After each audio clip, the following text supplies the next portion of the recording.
Stell dir vor, du hypnotisierst jemanden, die Augen sind zu, die Person ist still, aber in deinem Hinterkopf nagt diese eine Frage. Ist er wirklich in Hypnose oder tut er nur so, um höflich zu sein?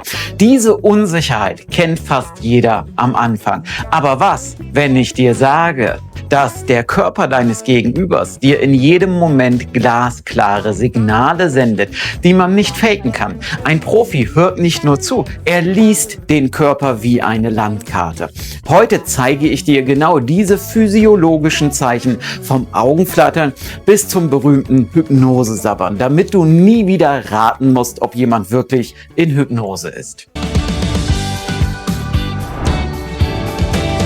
Moin und willkommen zurück. Ich bin Nils Musche, Hypnosetherapeut und Hypnoseausbilder. Bevor wir in die Checkliste gehen, musst du eine Sache verstehen. Hypnose ist keine Magie, es ist Biologie. Wenn wir in Hypnose gehen, schaltet unser Nervensystem um.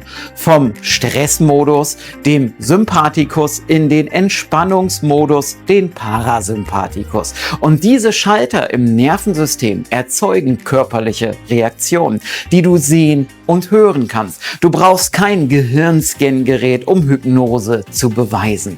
Du brauchst nur deine Augen. Lass uns die sichersten Anzeichen durchgehen. Wir fangen im Gesicht an, denn da passiert am meisten. Das erste und bekannteste Zeichen sind die Augen, selbst wenn sie geschlossen sind. Achte auf die Lider. Oft siehst du ein feines, schnelles Zittern oder Flattern.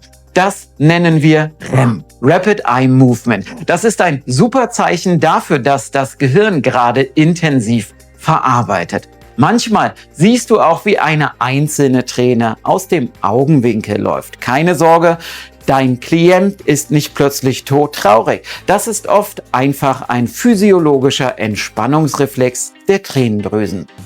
Dann wandern wir tiefer zum Mund und Kiefer. Der Kiefer ist unser Stressspeicher Nummer 1. In Hypnose lässt diese Spannung los. Der Unterkiefer sinkt ab. Manchmal öffnet sich der Mund sogar leicht. Die Gesichtszüge werden ganz weich und glatt, als würde man eine Maske abnehmen. Und jetzt wird es interessant und für manche Anfänger vielleicht etwas unangenehm. Der Schluckreflex und der Speichel. Wenn der Parasympathikus aktiv wird, ändert sich der Speichelfluss. Klienten müssen oft häufiger schlucken und in sehr tiefer Hypnose kann es passieren, dass der Schluckreflex so entspannt ist, dass der Klient anfängt zu sabbern. Hier der Profi-Tipp: Ignoriere es. Ich habe schon erlebt, dass sich Flecken auf dem Hemd der Klienten gebildet haben. Wenn du jetzt sagst, schluck mal runter oder ein Taschentuch reicht, holst du ihn aus der Hypnose, weil es ihm peinlich ist. Sabbern ist ein Kompliment an deine Arbeit. Es heißt maximale Entspannung im Körper. Kommen wir zurück zum Körper. Achte auf die Haut. Oft siehst du fleckige Rötungen am Hals oder dem Dekolleté. Das ist kein Ausschlag, das ist die Weitung der Blutgefäße durch die Entspannung.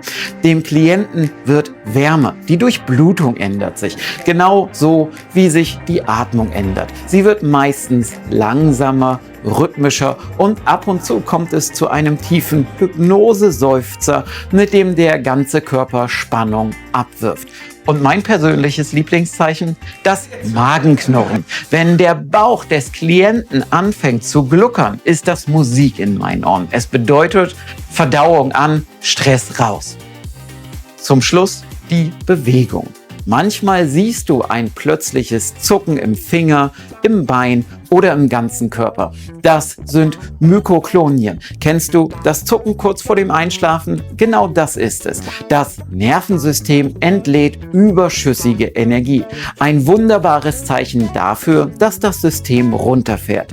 Das, was wir hier besprechen, das sogenannte Kalibrieren, eine der wichtigsten Fähigkeiten überhaupt. Aber in einem kurzen Video können wir natürlich nur an der Oberfläche kratzen. Wenn du wirklich tief einsteigen willst, wenn du lernen willst, wie man hypnotisiert, wie man diese Zeichen nutzt und wie man sicher therapiert, dann habe ich jetzt einen Tipp für dich. Geh mal auf Google und suche nach Hypnoschool Campus. Dort findest du unsere kostenfreie Lernplattform. Da warten über 30 Stunden Videomaterial auf dich. Das ist umfangreicher und fundierter als die meisten Wochenendkurse, für die du viel Geld bezahlst. Melde dich sofort an, es ist komplett kostenlos und lerne das Handwerk von Grund auf.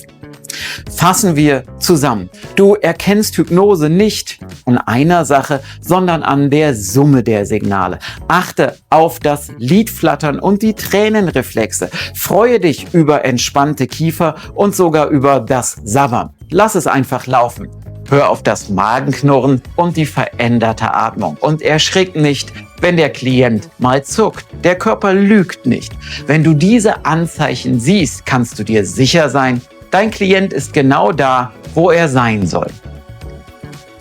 Jetzt weißt du, wie du siehst, dass jemand in Hypnose ist. Aber was ist mit den Leuten, die behaupten, sie kämen da gar nicht erst rein? Die sagen, bei mir klappt das überhaupt nicht. Ich bin zu kopfgesteuert.